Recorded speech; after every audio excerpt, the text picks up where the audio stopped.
Hey, how's it going, guys? I'm Paradoxic, and welcome back to My Hero Academia. This time we're on Season 1, Episode 9, titled, Yeah, Just Do Your Best, Iida. So I'm getting a 10-year Iida-centric episode, I'm assuming we're going to get here.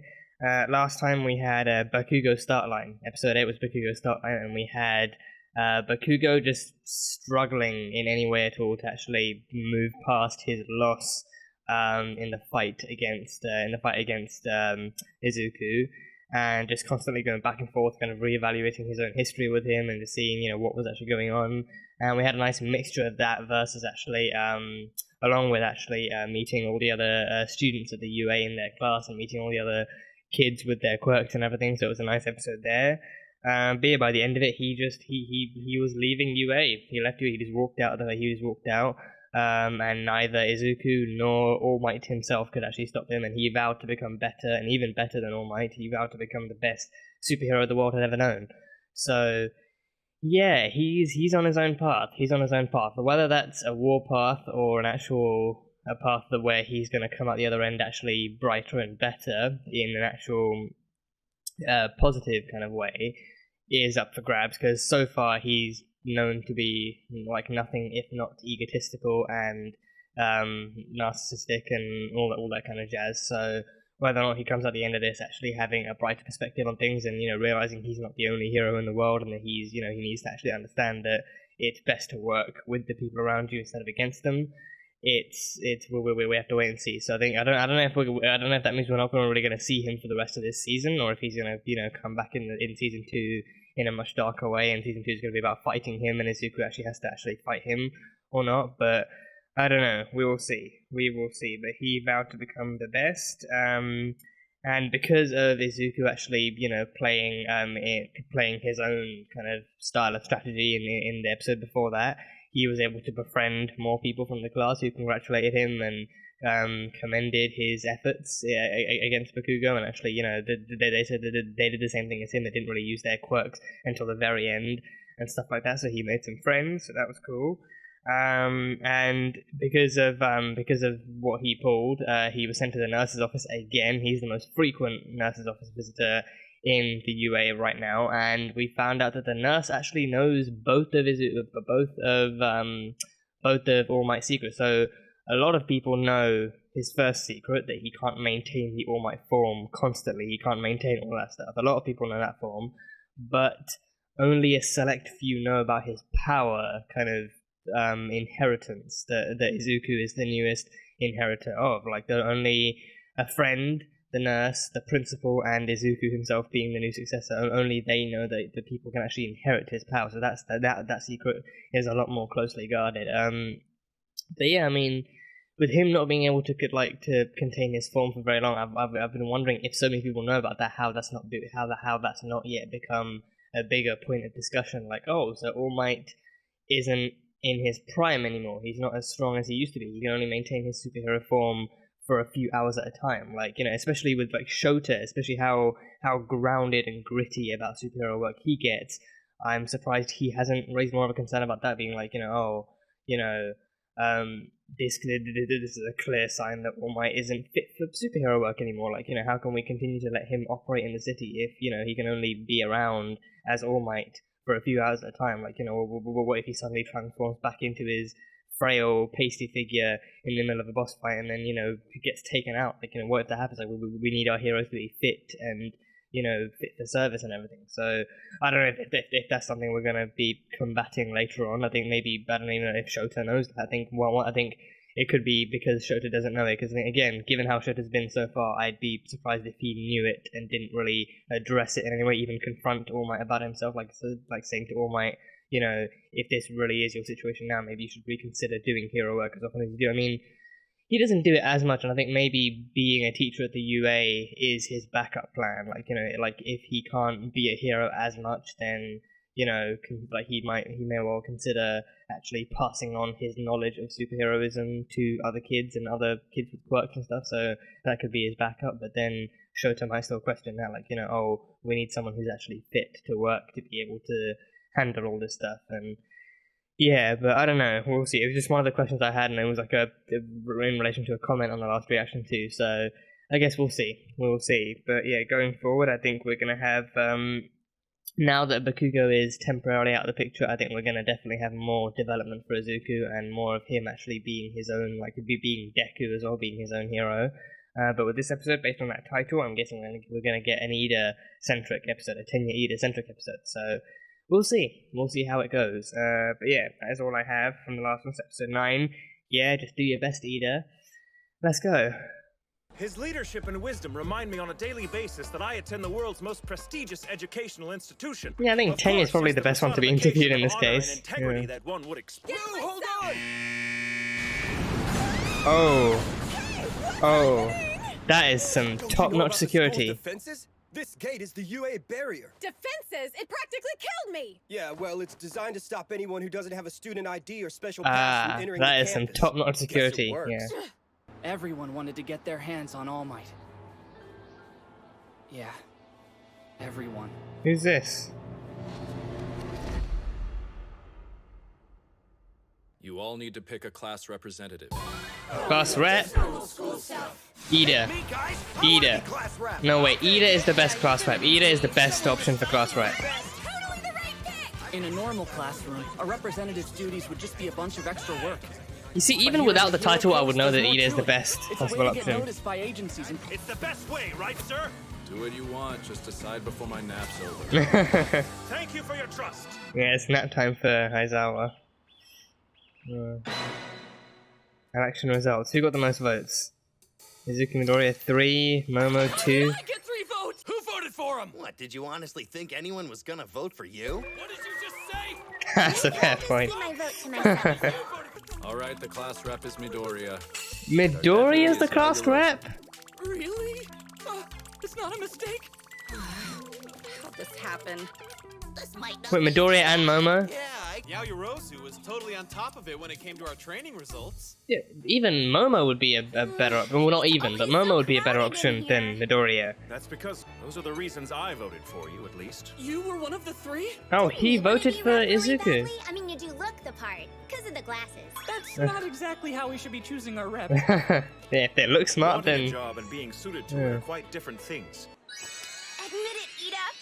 You're filthy rich! I was afraid people would treat me differently if they knew Well, I about my figured he family. was, you know, came from a good family. You see, They're the rich. Iidas have been pro-heroes for generations. It Oh. runs in our blood. What? That's awesome! So his family is a family of Are you superheroes. familiar with the turbo hero Ingenium? I know all about him! He's a super Ingenium. popular pro with... He's my elder brother. Your brother. Oh, I was gonna go with father. Damn. Ingenium is an unmatched commander who honors Ingenium. the hero code. No way! A security breach. Oh, damn. Did the journalists get in? Did the media get in? Past the school's barriers. This hasn't happened in my 3 years here. We should get going. Oh crap, the media got in, didn't they? The media got in. Oh no. Oh. Who in the world could have trespassed on the campus? Oh, the guy outside the gates. Maybe the guy from that. The press that was outside.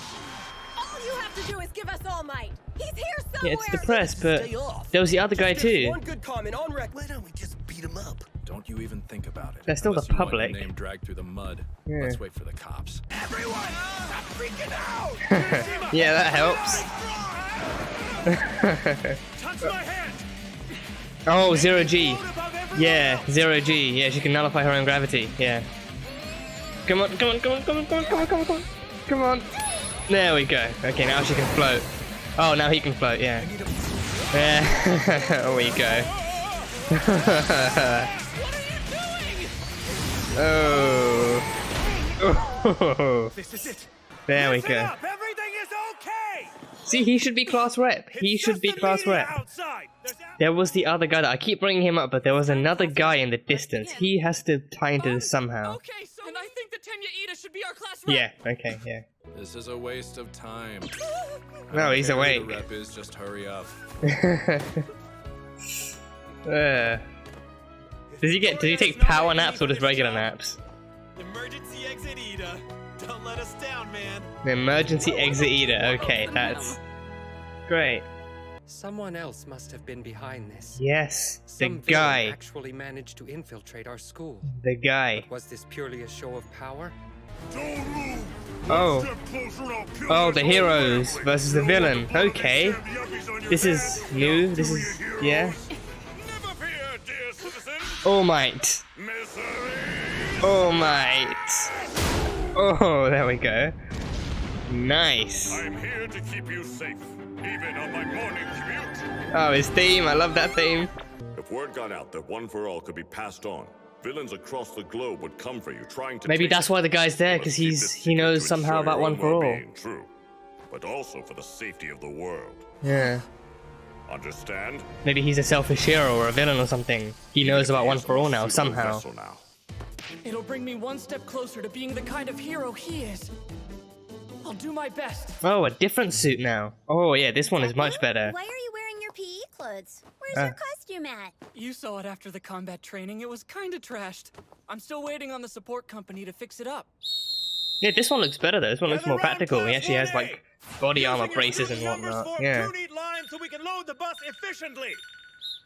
Iida's kicking it into high gear as our class rep, huh? Better colors too, I think. The green hair is a better solo touch, yeah, but the blue and the white and the red, yeah, it's more like All Might's. Don't know if that's a good thing though. About you, actually. Sure, but Bakugo's always angry, so he'll never be that popular. I'll kick your ass! You see?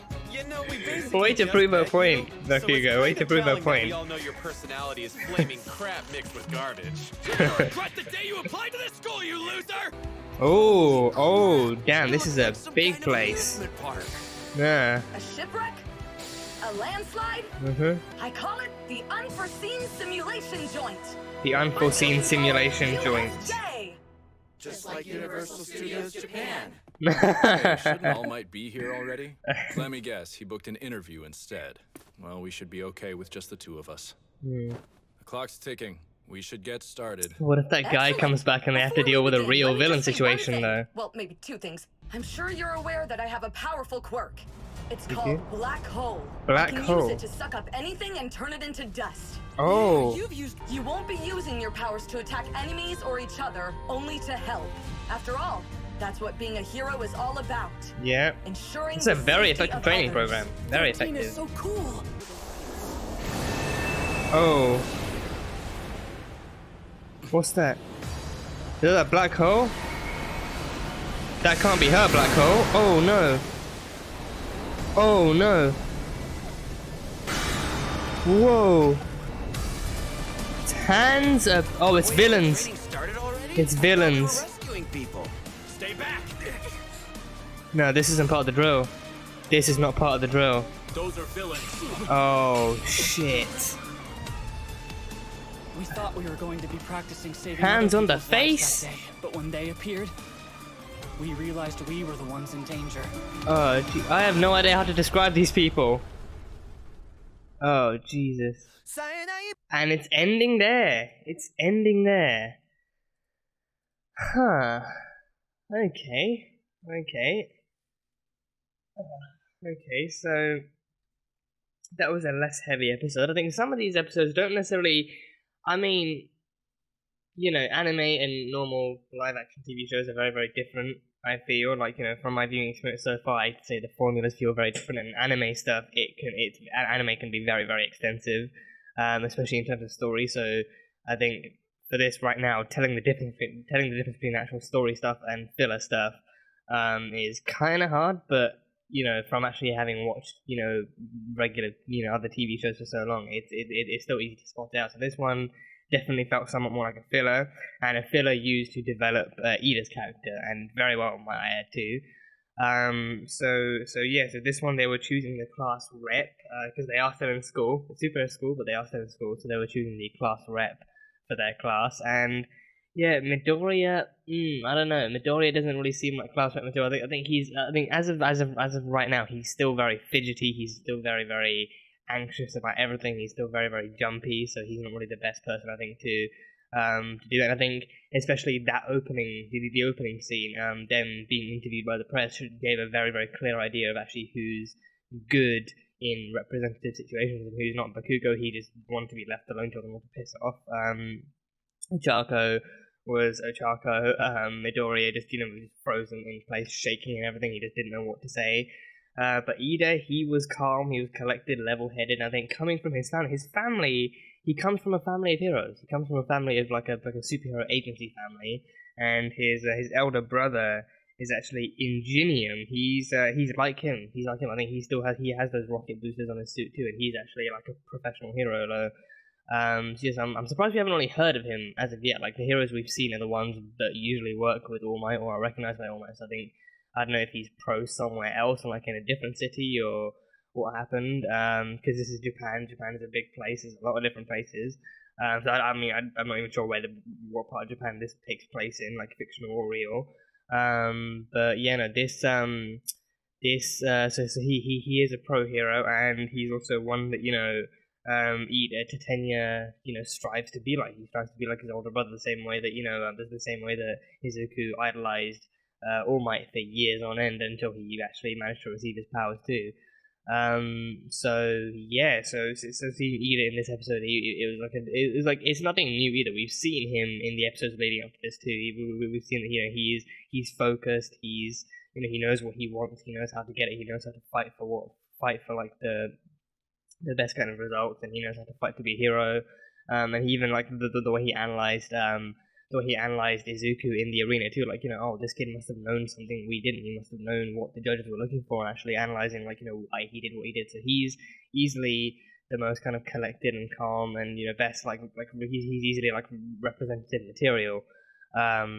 So yeah, seeing him there was cool, and even when everyone was rushing to the exit, everyone was rushing, and he was just like a thingy, like a stampede of people rushing to the exit. He knew to get to Ochako first, so that she could nullify his gravity, and he could actually get to a higher vantage point and actually listen to them and stuff. So he knows how to get stuff done. He knows to do that. And I think coming from a family like that as well, like he comes from like a rich family too, because they're like an agency.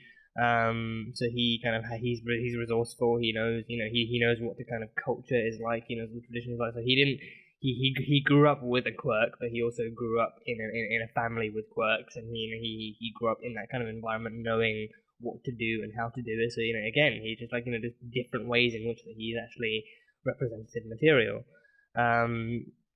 So yeah, that was cool.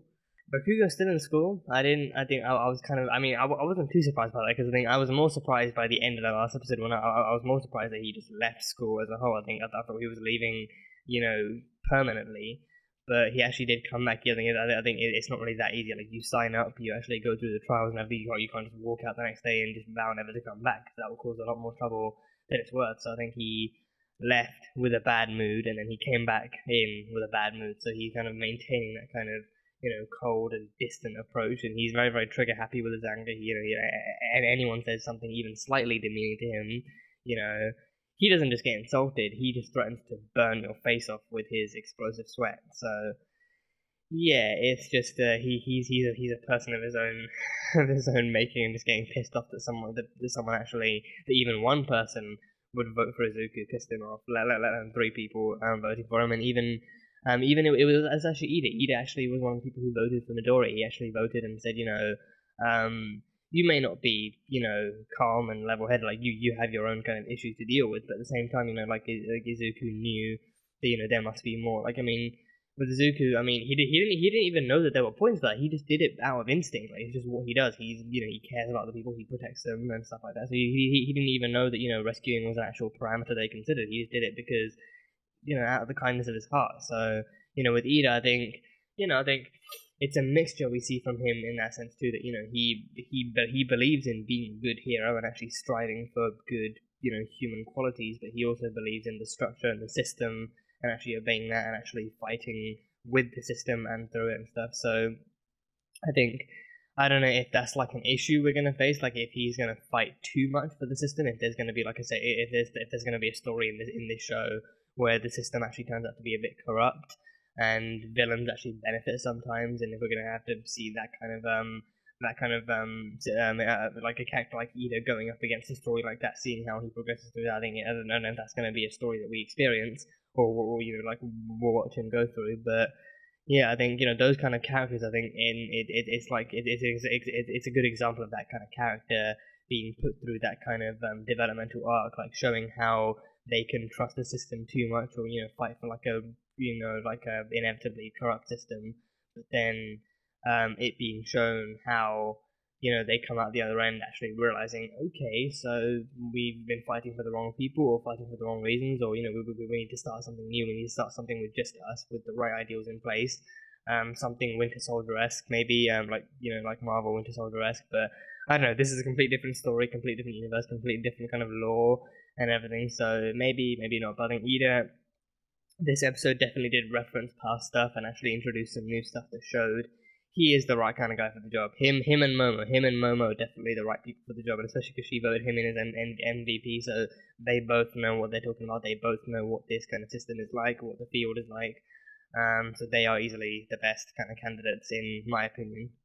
And we had 13 at the end, a new hero, a new pro hero that was meant to be working there with All Might and with Shota Aizawa. And All Might, I'm beginning to wonder, like, given the ending we got, given the ending of all the villains attacking the UJF, the USJ even, and all the heroes attacking the USJ, I think they made like a reference. I think it was called like the Unforeseen Simulations Joint, or let me go back and check what that was. I think they made like a reference, like, oh, so it's basically like the Universal Studios Japan. I don't get what that is. I think. Again, I haven't watched nearly enough anime to know what networks or what studios produce it or support it, but I think that they made like a reference to Universal Studios Japan. Yeah, the Unforeseen Simulations Joint. Yeah, just like Universal Studios Japan. So I don't know what that reference is. If Universal themselves, I mean, I think they have studios in different places. I've never heard of them having a place in Japan, like an actual studio in Japan. So I don't know if that means that Universal themselves have like some kind of hand in developing and producing animes in Japan, or if they have like some kind of partnership with them. But I don't know. It was a reference. I don't know if it was good or bad. I don't know what it was directly referencing, but it's a reference because the Universal Studios thing. I know that. I know Universal is a place, but the only thing I'm aware of is their very prominent presence in the land of America itself. So Japan is one that's new to me. So if you guys know what it is, then comment it down below. If you know what that reference is, comment it down below. But yeah, the USJ, it's like a natural disasters simulation place. Like they've got like shipwrecks and earthquakes and volcanic places like fire, water, like all sorts of different natural disaster simulations where they can that's the place where they actually train for rescue situations. So like using their powers for both for the defense. Then I think so far from what we've seen there, they have a very, very kind of, on point and strict kind of superhero training program. Like, they start off with the physical evaluations, actually showing what they can do, like, how their quirks amplify their ability to perform in basic physical examinations. And then you got the actual combat training, so the superhero specific stuff. Actually, fighting back and actually, All Might's one was kind of like a mixed thing. So it's like it gives you the opportunity of either securing the payload or taking on the villains. So, especially if you're on a team, you can split the task and, one can go for one and the other can go for the other. So that was cool. And now in this one, we actually have rescue stuff. So rescuing people and using your powers for safety purposes, like for offensive purposes, for defensive purposes even, as opposed to offensive purposes. So it's, I think in this show, like for a superhero school, you'd think that, I think it's rarer, like, for them to actually go this in depth. Like, you usually see, like, I think, in terms of training, you'd be curious how it is, but I don't think in very many shows you'd actually see how they do it. Like, it would show off how it's like a normal regular school, except it's a superhero touch, so you have class and everything. Like, in this one you do, but in this one, they go to the extra length of actually showing just how kind of, how like focused on superhero stuff it is, like how it can actually start off with the basic stuff with matched up with basic human physicality and feats, and then it amplifies it into actual superhero culture, so like combat training and defense systems and stuff like that. So yeah, it's cool to see. But yeah, 13 is the space hero, got like an old astronaut suit and everything, so that was cool. And her quirk is black holes. She can actually suck stuff into black holes and then turn it all into dust. So she doesn't really control it. She can't control what gets sucked into it. So she did say that if she misuses it, or if people are caught in the wrong place at the wrong time, they can like the wrong people are caught in the wrong place at the wrong time, they can get sucked into it too. So she has to actually be careful how she uses it, and people around her have to be careful where they are so that they don't get sucked in and justified and stuff. So yeah, that's cool. But yeah, I knew the guy from the beginning who was like standing way behind the journalist but still looking at the school. I knew that guy. He looked creepy, standing all on his own there. I thought, with the zoom out, I thought, is this Suzuki? Like, is this like a different filter on him? But no, it's a completely different person, like a taller, much lankier figure. We didn't see who it was or what they were doing there, but the fact that they were standing there alone and that zoom out shot alone as well was enough to show us, okay, this guy clearly isn't with the journalist and he's there for other reasons. And then all of a sudden there's a security breach that the journalist alone could never have conducted. Like, the journalist, no matter how much they banged on the door, like the doorman even said that the doors going up nearly killed her. So there's no way with all their force that the journalist could have ever made it through. So that guy had to have something to do with the actual gate being broken down and the journalist actually making it through. So yes, I think that was phase one. I think like looking back at it now, I feel like the attack that All Might took on with the other heroes, the attack that All Might took on with his suit on, and when he was contemplating actually using his powers more and more, I feel like that one might have been a distraction, so that they use him in another location and get him to draw his thing out. And then after that, All Might can't help them at the USJ, so it's up to Shota and 13 to actually defend the students against the other villains who are coming in through their black holes. I saw the black holes. I thought, what is this? Something to do with 13? Is she accidentally opening up a black hole? But no, it's actually something even Shota clocked way behind them, and then you just see you see all these other villains. Let me go back and look at them. Like, it's all these weird types of villains, like a guy with like a hand covering his face. Let me go back and check it. Yeah, like a guy with okay, so there's what looks like a samurai with horns, and then there's a dude with abs and like a dinosaur thing, and there's a guy with hands all over his body, like holding his arms and then holding his face and everything. And then yeah, the designs for these things is just insane. Yeah, and then Shota's getting ready to fight them. Yeah, it's like all these different villains, just all these different villains. Yeah, I think the designs for these are insane. Like, it's like, I don't even have, like, this guy with eyes all over his body. Then there's another one who looks like a troll from under a bridge, and a guy in a straitjacket, and yeah, just all sorts of weird designs. So yeah, I feel like the All Might battle was a distraction. It had to be a distraction. Like, I think the gate being bust down by the guy from the beginning was probably like a warning, or like maybe like a way to actually get them into the school and to cause some kind of commotion for whatever reason. And then All Might's battle had to have been a distraction so that he wouldn't be there, to actually help Shota and 13. So they'll be cut down by one, and unarguably their most powerful hero. So that would be that, and then he'd have to recharge at the school too. So yes, it was a plan. So yeah, so I was wondering, like, maybe that guy was like one of the villains that somehow found out about All for One, because I think if villains don't know about it, if villains knew, then I think he'd be in a lot more trouble way early on in the series. So I think if not All for One, if they don't know about All for One, then that villain, at least the villain from the beginning at least, would have had to have known about the fact that All Might can't hold his form for too long. He can't be superhero for too long. So if they can get him to use it all up early on in another location, then he has to go back and recharge. And then the students and Shota and 13 are all up for grabs. They can easily take them down without All Might there. So yeah, so whoever it is must know at the very least about All Might's depleted form. They must know about that, and they'll be able to use that to their advantage and then let all the villains in.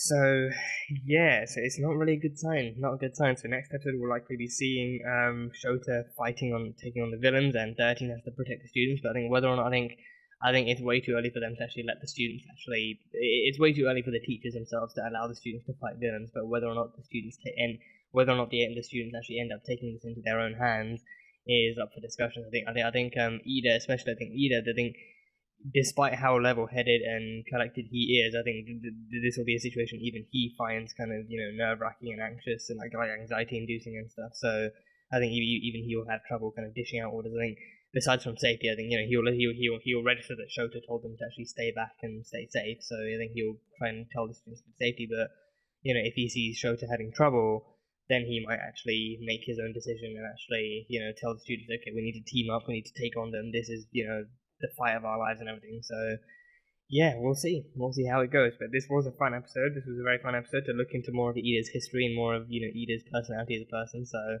yeah, fun stuff. Let me know what you guys thought, and what you think might go down in the next episode, and what you enjoyed about this episode, what you think of Iida as the class rep. And yeah, that's pretty much all I've got. So yeah, that was My Hero Academia Season 1 Episode 9, titled Yeah, Just Do Your Best, Iida. So thank you guys so much for watching this video. If you guys enjoyed it, then salt and burn that like button. Comment on what you thought of the episode and what you think is coming up next time on My Hero Academia. The uncut reaction is going to be up on Patreon, so go check it out there. And yeah, that's it. So I will see you guys next time.